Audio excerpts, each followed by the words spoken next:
কিছুক্ষণের মধ্যে বাংলাদেশের দ্বিতীয় টি-20 আরব আমিরাতে বাড়লো ম্যাচ পাকিস্তানে কমানোর প্রস্তাব। পিএসএল ডাক পেলেন মেহেদী মিরাজ, খেলবেন সাকিবের দল লাহোরে। ভারতের এশিয়া কাপ অর্জন নিয়ে দ্বিমুখী বক্তব্য। লিওনেল মেসি সর্বকালের সেরা, স্বীকৃতি আন্তর্জাতিক ফুটবল ইতিহাস ও পরিসংখ্যান ফেডারেশনে সেরা দিনে নেই ভালো। আজ দ্বিতীয় টি-20 টাইগারদের সামনে সিরিজ জয়ের সুযোগ। শারজাহ স্টেডিয়ামে ম্যাচ শুরু রাত 9টায়। ম্যাচের আগে বিশ্রামে ছিল গতকাল দুই দলের ক্রিকেটার। মোস্তাফিজ আইপিএল খেলতে যাওয়ায় পরিবর্তন আসবে বাংলাদেশ একাদশে। তার বদলে সুযোগ পেতে পারেন নাইজানা অথবা শরীফুল ইসলাম। ফিরতে পারেন রিশাদ হোসেন। প্রথম টি-20তে জিতলেও ব্যাটারদের জন্য চ্যালেঞ্জ রানিসেরা। সেঞ্চুরিয়ান পারভেজ ইমন ছাড়া আর কেউ জ্বলে উঠতে পারেনি ম্যাচে। তাই ভালো করতে মুখিয়ে লিটন, শান্ত, তাওহিদ, হৃদয়। হারের পর একাদশ পরিবর্তন করতে পারে আরব আমিরাত। এদিকে আরব আমিরাতের বিপক্ষে সিরিজে বাড়লো ম্যাচ। 2 ম্যাচের সিরিজ রূপ নিল 3 ম্যাচে। বুধবার হবে তৃতীয় টি-20। তবে পাকিস্তান সফরে ম্যাচ সংখ্যা কমছে। 5 ম্যাচের পরিবর্তে 3 টি-20 খেলতে চায় টাইগাররা। চূড়ান্ত সিদ্ধান্ত যাই হোক, ক্রিকেটারদের নিরাপত্তা বিবেচনায় সীমান্ত পেশা শহরে না খেলার পরামর্শ ক্রীড়া প্রতিষ্ঠান। শনিবার রাতে এমিরেটস ক্রিকেটের সাথে আলোচনায় বসেছিল বিসিবি। আরব আমিরাতের বিপক্ষে টি-20 সিরিজে বাড়তি এক ম্যাচ খেলার প্রস্তাব দেয় বাংলাদেশ। পরদিনই চ্যানেল 24 কে নিশ্চিত করেছিল ক্রিকেট অপারেশনস। অবশেষে সোমবার আনুষ্ঠানিক বিবৃতিও দিল বিসিবি। টি-20 সিরিজের তৃতীয় ম্যাচ 21 মে শারজায়।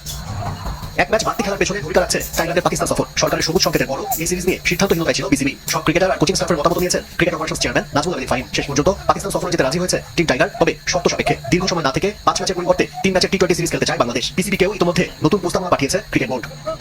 ক্রিকেটারদের নিরাপত্তাকে সবচেয়ে বেশি গুরুত্ব দিচ্ছে বাংলাদেশ সরকার। সিরিজের ঢেউ যেন সীমান্ত ঘেঁষা শহরে না হয় সে নির্দেশনা দেওয়া হয়েছে বিসিবিকে। থেকে যোগাযোগ করা হচ্ছে পাকিস্তান সাথে এবং সেখান থেকে আমাদেরকে ইতিবাচক রিভিউ দেওয়া হয়েছে যে আমরা যেতে পারি। তবে আমরা বিসিবিকে একটা নির্দেশনা বা দিয়েছি যাতে সীমান্তবর্তী স্টেডিয়াম যাতে অ্যাভয়েড করা যায়। বিসিবির প্রস্তাবে পিসিবি রাজি না হলে সিরিজ স্থগিত হতে পারে। সেক্ষেত্রে আরব আমিরাত থেকেই দেশে ফিরে আসবে টিম বাংলাদেশ। প্রস্তুতি শুরু করেছে বাংলাদেশ এ দল। পুরো মূল মাঠে অনুশীলনে নামে নুরুল হাসানের দল। হালকা ওয়ার্ম আপের পর নেটে ব্যাটিং বোলিং ঝালাই করে নেয় এনামুল হক, বিজয়, খালেদ আহমেদ। সিরিজের প্রথম 4 দিনের ম্যাচে ব্যাক ফুটে এ দল মিরপুরে জেতার লক্ষ্য নিয়ে মাঠ নামবে স্বাগতিকরা। আর তার জন্য দলীয় পারফরমেন্সে জোর দেওয়া হচ্ছে বলে জানিয়েছেন মাহিদুল ইসলাম অঙ্কন। সকালে মিরপুর একাডেমিতে অনুশীলন করেছে নিউজিল্যান্ডের দল। কন্ডিশনের সাথে মানিয়ে নেওয়ার চেষ্টা করছে সফরকারীরা। রোববার মিরপুরে শুরু হবে দ্বিতীয় 4 দিনের ম্যাচ। টিম হিসাবে আমরা এই সিরিজটা খুবই ভালোভাবে স্টার্ট করেছি। হোপফুলি যে আমরা ভালোভাবে শেষ করতে পারবো, কারণ আমরা ভালো সিরিজ ওয়ানে জিতেছি। সো হয়তো টেস্ট ম্যাচে ফার্স্ট ম্যাচ আমরা ওইভাবে এক্সিকিউট করতে পারি। আমাদের যে প্ল্যান ছিল, হোপফুলি আমরা সেকেন্ড ম্যাচে ভালো আমরা করবো। পিএসএল লাহোর কালান্দার্সের হয়ে খেলবেন মেহেদী হাসান মিরাজ। 9 বছরের ক্যারিয়ার, প্রথমবার দেশের বাইরের লিগে খেলার অপেক্ষায় এই অলরাউন্ডার। একই দলে আছেন সাকিব আল হাসান। আরব আমিরাত এবং পাকিস্তান সফরের স্কোয়াডে না থাকায় দ্রুতই অনাপত্তি পত্র পেয়েছেন মিরাজ। 22 থেকে 25 মে পর্যন্ত তাকে এনওসি দিয়েছে বিসিবি। প্লে অফ শুরুর আগেই লাহোরে যোগ দেবেন মিরাজ। কালই লাহোরের উদ্দেশ্যে ঢাকা ছাড়। বৃহস্পতিবার দলটির এলিমিনেটর ম্যাচ, সেদিন একাদশে দেখা যেতে পারে মিরাজকে।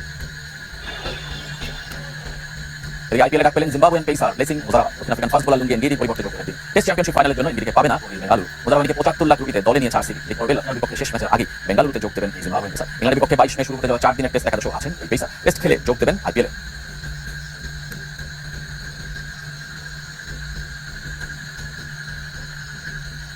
ভারতের এশিয়া কাপ বর্জনের খবরকে ভিত্তিহীন বলে বিসিসিআই সচিব দেবজিৎ সাইকিয়া। এশিয়া কাপ নিয়ে এসিসিকে কিছু লেখা তো লেখা, টুর্নামেন্ট নিয়ে এখন পর্যন্ত বোর্ডে কোনো আলোচনাই হয়নি। ক্রিকেট ভিত্তিক ওয়েবসাইট ক্রিকবাজে দেওয়া সাক্ষাৎকারে দাবি করেন ভারতীয় ক্রিকেট বোর্ড সচিব।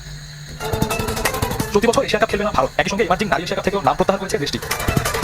সোমবার সকালে ভারতীয় সংবাদ মাধ্যমগুলোর এমন খবরে বিস্মিত বিসিসিআই। ইন্ডিয়ান এক্সপ্রেসের এই সংবাদটিকে ভিত্তিহীন বলে দাবি করেছেন ভারতীয় ক্রিকেট বোর্ড সচিব দেবজিৎ সাইকিয়া। ক্রিকেট ভিত্তিক ওয়েবসাইট ক্রিকবাজে দেওয়া সাক্ষাৎকারে বিসিসিআই কর্তা জানিয়েছেন আপাতত তাদের নজর আইপিএল আর ইংল্যান্ড সফরের দিকে। কিছু সংবাদে বলা হয়েছে এসিসির ইভেন্ট এশিয়া কাপ আর ইমার্জিং নারী এশিয়া কাপ খেলবে ভারত, যা আমাদের নজরে এসেছে। এই ধরনের খবর ভিত্তিহীন। এশিয়া কাপ নিয়ে এসিসির কিছু লেখা দূরের কথা, টুর্নামেন্ট নিয়ে বোর্ড এখন পর্যন্ত কোনো আলোচনাই করেনি। আপাতত আমাদের গুরুত্বে আইপিএল আর ইংল্যান্ড সিরিজ। এসিসির ইভেন্ট নিয়ে বোর্ড কোনো আলোচনা করলে তা অবশ্যই জানানো হবে। এর আগে ইন্ডিয়ান এক্সপ্রেসের প্রতিবেদনে দাবি করা হয় এশিয়ান ক্রিকেট কাউন্সিলের প্রধান পদে একজন পাকিস্তানি মহসিন নাকি, যিনি কিনা বিসিবি চেয়ারম্যানের পাশাপাশি দেশটির স্বরাষ্ট্রমন্ত্রীও। পাকিস্তানের অধীনে টুর্নামেন্ট খেলাকে নিজেদের সম্মান আর আবেগের সাথে তুলনা করে এসিসির সব টুর্নামেন্ট বর্জন করার সিদ্ধান্ত নিয়েছে ভারত। নাম প্রকাশ অনিচ্ছুক এক বোর্ড কর্তার বরাদ দিয়ে এমন খবর প্রকাশ করে সংবাদ মাধ্যমটি। এশিয়ান ক্রিকেট কাউন্সিলের নির্ধারিত সূচি অনুযায়ী সেপ্টেম্বরে এশিয়া কাপ, মহাদেশীয় শ্রেষ্ঠত্বের 17তম আসরের আয়োজক ভারত, আর জুন মাসে শ্রীলঙ্কায় হওয়ার কথা ইমার্জিং নারী Asia cup. Shafiuddin Shah, channel 24। Bangladesh Singapore ম্যাচের টিকিট নিয়ে দেশ জুড়ে তুমুল আগ্রহ। ক্রিকেট দলের স্পন্সর রবি তাদের গ্রাহকদের জন্য সবার আগে দিল ফুটবল ম্যাচের টিকিট উপহার দেওয়ার ঘোষণা। এছাড়া ব্যস্ত ফুটবল ফেডারেশন এবার পার্টনারশিপ চুক্তি করল জাপানিজ ব্র্যান্ড মলটেনের সাথে। বছরে অর্ধ কোটি টাকার মল সাশ্রয় পরিকল্পনা। ফুটবলের জনপ্রিয়তা ফেরায় ব্যস্ততা রয়েছে ফেডারেশনের। সোমবার একদিনে 2 বাণিজ্যিক আয়োজন, অথচ কদিন আগেও ভাবে গেছে স্পন্সর জটিলতায়। বাংলাদেশ সিঙ্গাপুর ম্যাচ নিয়ে দেশ জুড়ে তুমুল আগ্রহ। মোবাইল ফোন সেবা প্রতিষ্ঠান রবি তাদের গ্রাহকদের জন্য শুরু করতে যাচ্ছে টিকিট ক্যাম্পেইন। কবে থেকে শুরু বা কতজনকে টিকিট দেওয়া হবে নিশ্চিত করতে পারেন প্রতিষ্ঠানটি। তবে একজন গ্রাহককে 3টি করে ভিআইপি বা হসপিটাল বক্সের টিকিট দেওয়ার পরিকল্পনা রবি, যারা টিকিট দলের স্পন্সর। টিকিট ক্যাম্পেইনের জন্য বাংলাদেশ জোগাড় করছে আরো প্রতিষ্ঠান। ফুটবল এখন অনেক বেশি ইন্সপিরেশন জেনারেট করছে আমাদের ঘরোয়া সারা দেশে আইবল এখন ফুটবলের দিকে। তো সেই কারণে আমাদের মনে হয়েছে যে football is coming up very strongly and আমরা হয়তো একটা গ্লোবাল প্ল্যাটফর্মে দিকে যাচ্ছি, যেটা আমাদের অনেক বাইরে প্লেয়ারও আছে। আমাদের সাথে রুবি তো কাছে আছে আরো দুটো অত্যন্ত নামকরা দুটো কর্পোরেট হাউস আমাদের ডিসকাশন চালিয়ে যাচ্ছে। ইনশাআল্লাহ এই সপ্তাহে দেখতে পাবো পার্টনারশিপ বৃদ্ধির লক্ষ্যে এবার জাপানিজ ফুটবল ব্র্যান্ড মলটেনের সাথে চুক্তিবদ্ধ হবে। এই ব্র্যান্ডের বল আগে থেকে ব্যবহার করে ফেডারেশন, তবে এবার 3 বছরের চুক্তি করে একে অপরের সহযোগী হবে। চুক্তির আওতায় প্রতি বছর 2000 ফুটবল গ্রাহককে কিনবে 8,000, যা মিলবে বাজার মূল্যের চেয়ে কম দামে। বছরে অর্থবৈনিক সাশ্রয় লক্ষ্য ফেডারেশনের।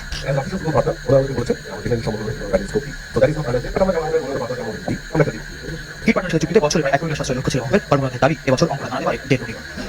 সন্তুষ্ট ফেডারেশন ট্রান্সফার হলেও ফুটবলারদের ভুলে যেতে চায় না ফেডারেশন। পরিচর্যায় আগামী তারকা করে তুলতে চান ডেভেলপমেন্ট কমিটির চেয়ারম্যান নাসির শাহরিয়ার জাহিদ। আমাদের যে গোলটা দেওয়া হলো না, এটা বোধহয় পুনর্বিবেচনার সুযোগ ছিল, বা আগামীতে যেন এই ধরনের রেফারিংয়ের ক্ষেত্রে আমরা যেন কোনোভাবে ক্ষতিগ্রস্ত না হয় সেটা আমি আশা করি।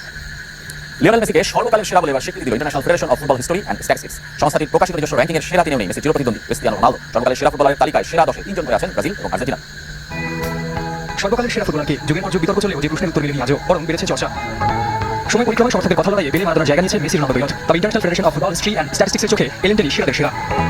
ফুটবলারদের ব্যক্তিগত ও সাংস্কৃতিক অর্জনের পরিসংখ্যান বিশ্লেষণের উপর ভিত্তি করে সংস্থাটি প্রকাশিত দ্য বেস্ট অফ অল টাইমের তালিকায় শীর্ষে জায়গা করে নিয়েছেন Lionel Messi. Barcelona, PSG, inter Miami হয়ে 35 ক্লাব শিরোপা, আর্জেন্টিনার জার্সিতে বিশ্বকাপ, রেকর্ড 8 ব্যালন ডিওর, সব মিলিয়ে 46 টাইটেল নিয়ে সবাইকে ছাড়িয়ে দিল।